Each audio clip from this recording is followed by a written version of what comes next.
qui dit Garp ont fait équipe pour venir à bout des Rocks du Shebeck sur God Valley. Yo les pros, nouvelle vidéo théorique dans laquelle vous allez voir toutes mes théories concernant God Valley. Comment cette vallée des dieux a pu disparaître de toutes les cartes du monde. Qu'est-ce qui a provoqué ce cataclysme? La défaite de l'équipage et la fin des Rocks du Shebeck.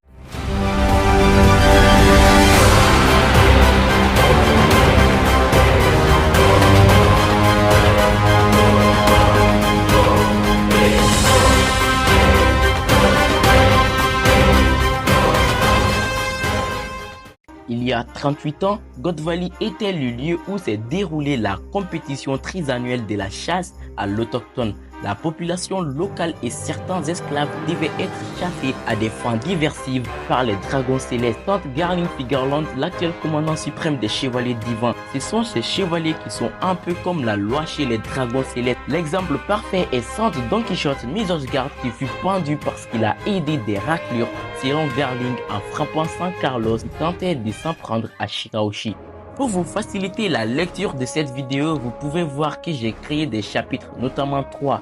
En première partie, je vais vous révéler toutes mes théories et idées en général sur la disparition mystérieuse de God Valley. En deuxième partie, on va s'intéresser aux chevaliers divins, à Roger et Garp ainsi qu'à Rocks du Shebeck. C'est l'incident de God Valley. Ensuite, pour la dernière partie dans laquelle je pense qu'il va y avoir un God Valley 2.0, la même histoire va se répéter et on va s'intéresser aussi à Marshall de Teach. Il y a trop de membres du clan des 10 présents dans cette vidéo.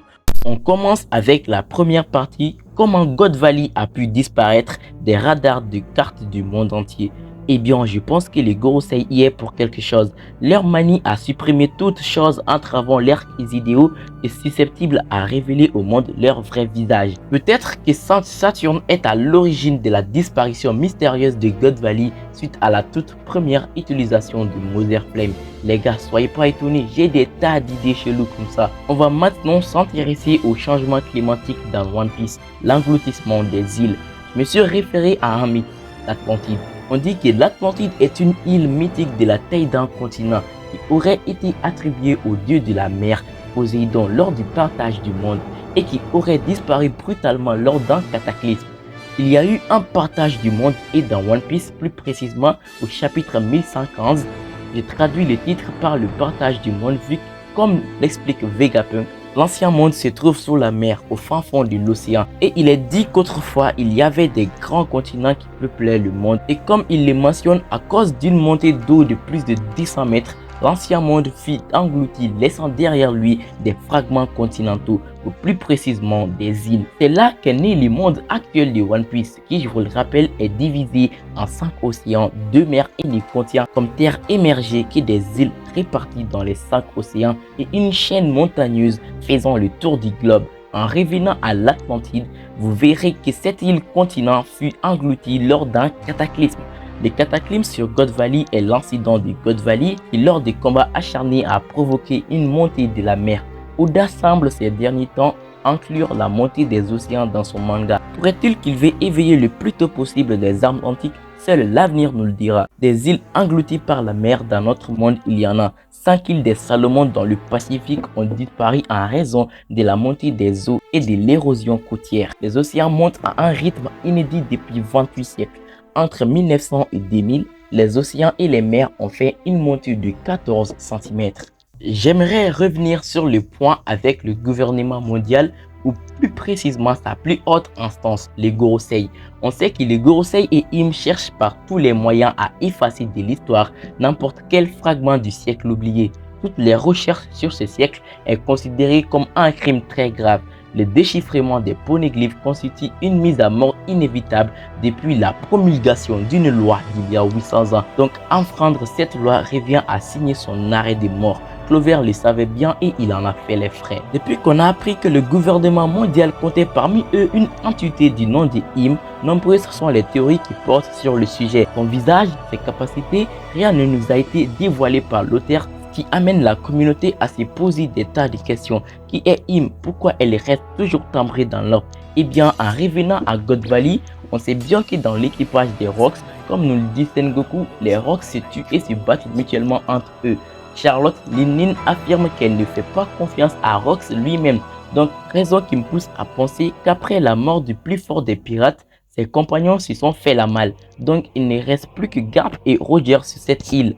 Pour dissimuler leur alliance, Garp ordonne à tous les marines de pourchasser Roger. En conséquence, il ne reste presque plus personne sur God Valley, à part le capitaine Rox. Donc le reste des événements qui se sont produits là-bas, personne ne le sait. C'est pourquoi je pense que le Gorosei, ou plus précisément Im, est à l'origine de la disparition de God Valley. Plus récemment, on apprend la destruction complète de Lulindia par ces derniers avec Mother Flame. Mais les gars, je vais me contredire, mais Mother Flame n'a été créé qu'un peu plus tard, donc il ne pouvait pas se servir de cette arme. Ce qui me pousse à imaginer que c'est l'œuvre de quelqu'un qui, avec un pouvoir mystérieux, a fait disparaître God Valley du globe. Et c'est quelqu'un, je pense que c'est Im. Alors si j'ai bien raison et Koda décide de valider cette théorie, on ne va plus tarder à voir Im passer à l'action. Avant de passer au deuxième chapitre de la vidéo, les gars, je vous le demande, mais supprimez de votre tête la partie où j'ai dit que Mother Flame est à l'origine de la disparition de God Valley. Je regarde One Piece depuis 5 putains d'années, mais je suis pas foutu d'éviter ce genre d'erreur. Dites-moi dans les commentaires depuis combien d'années maintenant vous regardez One Piece, j'ai envie de savoir. Je vais plus m'intéresser à l'armée révolutionnaire qui, je pense, sera le déclencheur, oui, de cette guerre des niveaux planétaires qui s'annonce. Ayant coupé toutes les voies d'approvisionnement en nourriture des dragons célestes, l'armée révolutionnaire a déclenché la révolution dans 12 pays du monde. Mais en dépit de la rébellion de ces royaumes, le gouvernement mondial, pour montrer l'exemple aux autres royaumes qui vont se révolter contre eux, grâce à Mother Flame, ils ont détruit le royaume entier de Lulindia qui avait rejoint l'armée révolutionnaire du Monkey D. Dragon. De tous les chevaliers divins, seul leur chef suprême et deux d'entre eux ont pu être aperçus. Selon Dragon, la véritable guerre commencera lorsque le gouvernement va décider de mobiliser les chevaliers divins. On peut alors se faire une idée de leur puissance. Lors du flashback de Kuma, Saint Garling Figarland a été montré dans sa jeunesse et il abourait vers les 30 à 35 ans, je pense. Je sais pas si vous l'avez remarqué, mais c'est quand les personnages de One Piece sont dans la trentaine qui sont au sommet de leur puissance. Une fois vieux, ils perdent en efficacité comme a pu le démontrer Barbe Blanche, Garp ainsi que Riley. La famille Figarland est à la tête des chevaliers divins. Cette famille est certainement une branche surpuissante des dragons célestes, vu que Garling, qui est comme le patriarche, peut punir tous les dragons célestes. En s'affuyant de God Valley, Roger a découvert Shanks dans un coffre au trésor, ce qui pousse les fans à penser que Shanks est un dragon céleste. Je suis du même avis, alors Shanks serait un dragon céleste et il appartient à la famille Figarland. Garling ne serait autre que son père ou son grand-père. Ils ont plein de similitudes. Comme je l'ai dit plus tôt, les Figarland seraient une branche surpuissante des dragons célestes.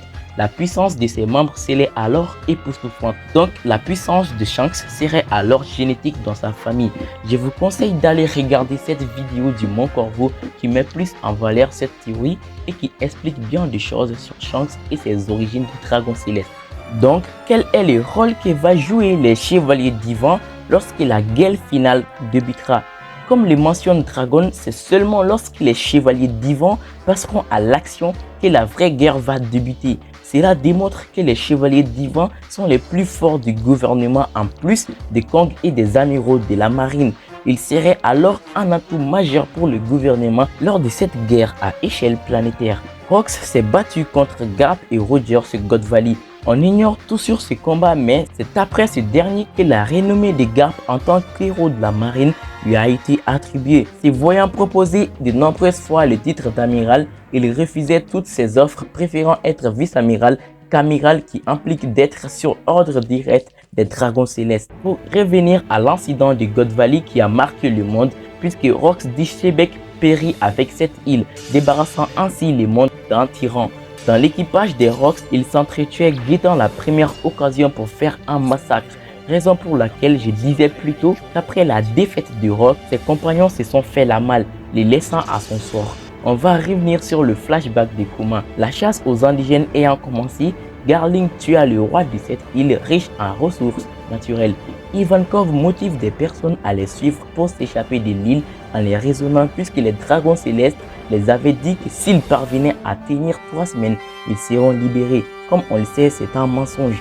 Il se trouve que Ginny est une pro du vol et de l'écoute électronique. Donc, elle a divulgué un message qui incita Rox et Roger à se montrer. C'est ce message de Ginny qui est à l'origine de l'incident de God Valley, vu que la chasse aux indigènes organisée chaque 3 ans était top secret. En conséquence, Garp intervient vu que Roger était de la partie. C'était l'occasion rêvée pour buter du dragon céleste. Le capitaine Rox avait pour ambition de devenir le roi du monde. Donc tuer les Tenryubito sur God Valley était bénéfique pour lui. Tuer ceux qui se prennent pour les dieux de ce monde était un bon plan pour lui qui voulait en devenir le roi incontesté. C'est grâce à Lin que Kaido est devenu la créature la plus forte au monde en l'apportant le Yo-Yo no Mi, et Kuma aussi a eu son fruit du démon à God Valley pour s'échapper avec les siens. La menace qu'incarnait Rox était trop grande, raison pour laquelle une alliance inédite se fit entre Roger et Garp qui ont combiné leurs forces pour mettre hors d'état de nuire Rox D. Shebeck, mettant fin à la vie d'un des plus grands pirates de l'histoire du monde. Mais sa volonté, lui, n'a pas disparu, car elle vit aujourd'hui en Barbe Noire. Ce qui nous amène sur le dernier chapitre de cette vidéo. Si vous êtes resté jusque là, merci à vous. N'oubliez pas le petit like et les commentaires. J'ai envie de lire vos retours sur cette vidéo. Marshall D. Teach, l'homme qui a mangé 2 fruits du démon et est aujourd'hui une très grande menace pour le monde. Ayant le même désir de devenir le roi du monde comme Rox, il va s'attaquer aux dieux, des êtres humains qui s'autoproclament ainsi. Ayant érigé une chaîne continentale qui fait le tour du globe, les dragons célestes vivent sur la terre sainte de Marijois. Donc on devine forcément que Marshall D. Teach, alias Barbe Noire, ne va pas rester les bras croisés, ayant un équipage un peu similaire aux Rox. Vu que ce sont tous des dégénérés mentaux, plus encore ils sont puissants, tous sont des utilisateurs des fruits du démon. Véritable stratège, Marshall D. Teach a élaboré un plan pour s'emparer du Yami Yami no Mi en tuant Satch, l'un de ses camarades de l'équipage de Barbe Blanche, et il a pu extraire le fruit de celui-ci, faisant de lui le seul homme à posséder 2 pouvoirs démoniaques, 2 fruits du démon. God Valley était le lieu où Roger et Garp ont fait équipe pour vaincre Rox, et cette fois-ci je pense que Marijoise va être le lieu où Luffy et Kobe vont faire une alliance inédite pour vaincre Barbe Noire. Rox Shebeck portait l'initiale la plus épatante et la plus mystérieuse de tous les temps, les D ainsi que Roger et Garp. Et dans ses futurs combats, seul Barbe Noire et Luffy portent cette initiale, donc ce qui met à penser que Kobe fait partie du clan des D, les porteurs de cette lettre. Le nom de famille de Kobe n'a jamais été dévoilé par l'auteur, donc peut-être que Kobe appartient à une famille porteur de cette lettre. Donc la même histoire va se répéter, et comme a disparu God Valley, le gouvernement mondial va disparaître, d'autant plus que l'ampleur de cette guerre va être plus élevée que sur God Valley.